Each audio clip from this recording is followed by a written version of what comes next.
novamente com o Dr. Nogara, um advogado maravilhoso que eu confio, assino embaixo, dou meu aval, porque realmente é um profissional competente e sempre lutando pelas causas. Aliás, tem cada causa, gente do céu, aquelas cabeludas, e o Dr. Nogara resolve. Por isso que é um profissional conceituado, reconhecido. Advogado trabalhista para atendimento de empresas. Prazer, Dr. Nogara, novamente tê-lo no programa. Seja bem-vindo e respondendo todas as dúvidas do nosso telespectador, que eu sei que o senhor tem um monte para responder. Obrigado, Marília. O prazer é sempre meu. Que bom. Doutor, a gente recebeu, como sempre, né, e-mails, telefonemas e tudo, pedindo que o senhor falasse sobre assédio moral e assédio sexual, porque o senhor dá um atendimento às empresas, né? Então, o que seria assédio moral e assédio sexual, doutor Nogara? Bem, a palavra assédio, ela vem do latim, e absédios e absídios, e de uma forma simplista ela significa um cerco. É uma cilada, né? Então, se nós transpormos essa significação cerco, cilada, para a expressão assédio moral e assédio sexual, nós teremos uma cilada moral, uma cilada sexual, um cerco de ordem moral e um cerco de ordem sexual. E o que vem a ser o assédio moral em primeiro plano, conforme tu me perguntaste, né? O assédio moral ele é um processo sistemático praticado geralmente pelo empregador contra alguma pessoa de menor hierarquia dentro da empresa, né, de modo que ele consiga diminuir a autoestima dessa pessoa através de pressões, né, com a finalidade específica de que essa pessoa, ao se sentir diminuído, venha a pedir demissão, ou seja, ela diz, eu não aguento mais nessa empresa, eu peço demissão.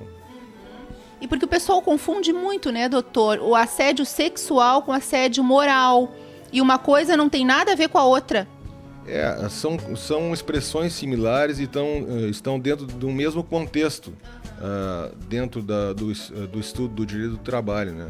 No entanto, o assédio moral, ele visa que essa pessoa assediada venha pedir demissão, enquanto o assédio sexual, ele visa que essa pessoa que está sendo assediada venha a incorrer em empréstimos sexuais em favor daquela pessoa que está praticando o assédio, né? Então a finalidade é distinta, embora nos dois haja pressão por parte daquela pessoa que, em regra, detenha maiores poderes dentro dessa relação. Isso é comum nas empresas, doutor, já que o senhor trabalha nessa área, né, defendendo os empresários e também o empregador e o empregado. É comum assédio moral e sexual nas empresas? É uma situação bem corriqueira, assim, por exemplo, numa situação prática, tivemos um processo de assédio moral, né, onde o empregador queria despedir o funcionário, era um funcionário antigo, né, que esse funcionário, por ser antigo, ele tinha mais de 40 mil reais depositado na conta do FGTS. O empregador não queria mais ele no dia a dia da empresa, queria mandá-lo embora. No entanto, para mandar ele embora, teria que, só a título de multa de FGTS, teria que depositar cerca de 20 mil reais, né? Então começou a implementar condutas de assédio moral, né, caracterizadas como assédio moral. Esse funcionário tinha incumbências importantes dentro da empresa, né? Então tu te imagina assim, de uma hora para outra, assim, tu que participava de reunião, de atos decisórios dentro da empresa, chegava numa reunião e tu era a última a saber da reunião, chegava na reunião, não tinha cadeira para te sentar, né? Ao invés de participar dos debates, olha, por favor, poderia servir o café para nós, sabe? Então, isso aí vai diminuindo a autoestima da pessoa, vai fazendo ela se sentir cada vez pequena, né? Até que culminou com o pedido de demissão, né? Mas essa demissão, doutor, ela é válida? Essa demissão, ela pode ser anulada na Justiça do Trabalho, né? Porque fere o princípio lá do artigo 9º das leis trabalhistas, né? Onde está previsto que sempre que um ato praticado que vise fraudar a aplicação da lei trabalhista, ele é passível de anulação, né? E foi levado ao judiciário e foi anulado, né? Sabe? Justamente, aí o que aconteceu? foi anulada o pedido de demissão, né? Porque o vício de consentimento estava viciado, o pedido de demissão estava viciado, né? E o juiz obrigou a empresa, condenou a empresa a pagar todas as verbas rescisórias decorrentes de uma despedida imotivada, como se fosse uma despedida motivada. E aí o empregador foi obrigado a pagar a multa do FGTS, a conceder as guias do seguro-desemprego, o aviso prévio e tudo mais. E sem prejuízo ainda da ação de dano moral, né? Nos valores que, conforme a gente debateu em situação anterior, daí foram moldados no caso em concreto. Mas eu não sabia que era tão comum as empresas terem esse tipo de problema, doutor. É bom a gente saber, né? Então tem com frequência assédio moral e sexual, não sabia? Às vezes ocorre, mas não é tornado público, né? Principalmente o assédio sexual, que é uma coisa que meio que se resolve. A pessoa muitas vezes tem até receio de tornar público isso, seja para preservar a relação em casa, né? Ou seja, para não... Casamento. Sabe? Muitas vezes. Porque o assédio sexual, por exemplo, ele visa que a pessoa assediada venha a prestar favores sexuais em favor da pessoa que está assediando, né? Então, nessa situação, o que acontece? O empregador, naquele caso, ou o superior hierárquico, ele vai fazer assim a seguinte ameaça: olha, quem sabe a gente faz um happy hour hoje, né? E aí eu consigo que tu faça, que emende o feriadão, entendeu? Sabe? São trocas, né? Ou seja, eu te mantenho um benefício ou te mantenho um emprego em troca de alguns favores, né? E esse favor é de natureza sexual, né? É verbalmente, fisicamente, então. Verbalmente, fisicamente e até não verbal também, né? Por exemplo, o verbalmente se caracteriza assim, aquele elogio aos atributos físicos. Mas que beleza que tu estás hoje, né? Nossa, como tu ficou bem com esse vestido, né? Começa por aí, então. Começa por aí, aquelas coisas inoportunas, aquele elogio rotineiro, exacerbado, né? Sabe? Não tem nada a ver com uma empresa, né? Tu elogiar a funcionária. Isso, né? Não tem nada a ver com a atividade diária do funcionário, né? Aí o não verbal, né? O não verbal pode ser através de aqueles envios inoportunos também de e-mails de natureza pornográfica, né? Sabe? No sentido, na manifestação física, essa também é muito comum, né? Aquele toque excessivo, né? Encostar no funcionário ou na funcionária toda hora.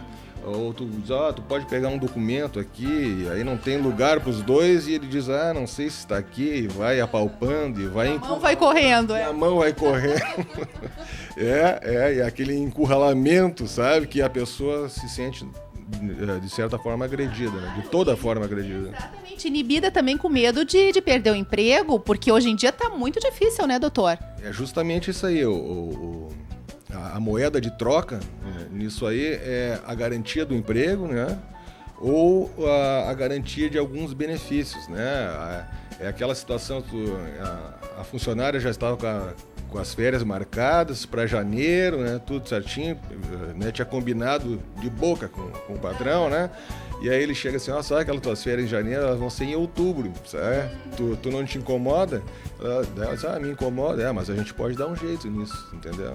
Aí ela tem um marido em casa e não quer contar pro marido, que não sei qual é a relação que ela tem com o marido, se o marido vai ter confiança ou desconfiança nela, entendeu? Então, são essas moedas de troca no caso de um processo de assédio sexual. Mas o medo maior, eu acho que é de perder o emprego, né? Então, aceita lá a mão do chefe, do patrão, deixa correr solta por medo de perder, doutor. De repente é isso. Vai depender da percepção de cada pessoa, né? Sabe? Porque tem algumas pessoas que até pelo próprio caráter da pessoa, se alguém conta uma piada, sabe, de conteúdo sexual, pode ser que ela não se iniba e conte uma pior em troca, sabe, que é capaz de deixar corado aquele que supostamente ia ofendê-la, né? Mas tem outras pessoas que não, tem uns que calam, tem outros que suam frio, né? Nossa, uma situação dessa, imagino. Mas isso a gente falou do empregador assediando o empregado, e ao contrário, doutor? É mais rara essa situação, mas também pode se configurar, né? Como é aquele caso do empregado que detém um dado confidencial da empresa e chega para sua chefe ou para o seu chefe, né, e diz, olha, eu posso revelar isso aí, o que, né, tu te sujeita a certas coisas, né, então de proposta de natureza sexual, pode ocorrer também, é mais raro, mas pode ocorrer também. Mas todas essas são reprováveis, não é, doutor? Sem dúvida alguma, são condutas reprováveis, né? E eu acho que uma forma boa, uma ferramenta boa de se prevenir tudo isso é através de consultoria com pessoas especializadas na gestão comportamental, né? na relação interpessoal das pessoas no âmbito da empresa, né? E muito antes do que um gasto, isso será um investimento que a empresa fará e que evitará processos trabalhistas dessa natureza. É verdade, ainda bem tem o senhor para defender tanto o empregado quanto o empregador, doutor Nogara. Então, lhe espero a semana que vem falando mais sobre assuntos importantes. Obrigado mais uma vez por participar do programa. A gente que agradece, sempre passando informações. Então, gente, eu vou deixar para vocês o contato do Dr. Nogara, 3391-2242, o celular do doutor também está no vídeo, ou quem quiser mandar e-mail, nogara@via-rs.net. Qualquer dúvida, qualquer problema, só ligar e contratar o nosso amigo, um advogado competentíssimo, maravilhoso.